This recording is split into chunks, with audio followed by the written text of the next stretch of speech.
नमस्कार आपण समस्त को स्वागत जनावि मधु ब्लॉग्स चैनल को।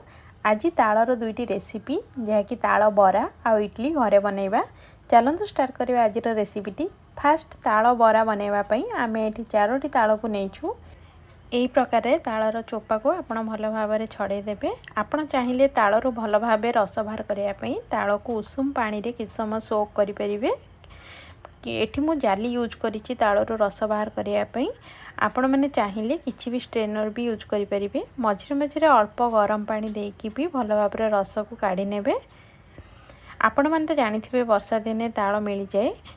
समस्ते यही रेसिपी को निश्चय ट्राए करूँ। आ केमिति लागिला कमेंट सेक्शन में कमेंट करी जनइने। देखो ये सबू तालर रस बाहर करा सरला। एबे आमे ताकू भल भाव सिझे नबा। एथिरे आमे चीनी भी ऐड करि परिबा। 15 मिनट पर्यंत ताकू भल भाव सिझे नबा। किछि समय ठंडा हेबा जाए रखिदबा। देन एथिरे मु राइस पाउडर को भल भाव मिक्स कर नेछि जेमिति कि तार कंसिस्टेंसी टिके बहलिया रहइबो। एथिरे बिल्कुल पानी यूज करिवे नाही। एथिरे आमे हाफ स्पून सॉल्ट आउ बेकिंग सोडा पकई भल भाव मिक्स करनबा। आपण सिझा होइतबा ताल रस को फ्रिज रे भी गोटे दिन पे स्टोर करि परिबे। देन ताल रस को तेल गरम करी मीडियम फ्लेम रे ताल बड़ा को भल भाव छाणी नेबे। गोल्डन ब्राउन कलर हो गला परे ताकू काढ़ी नबा।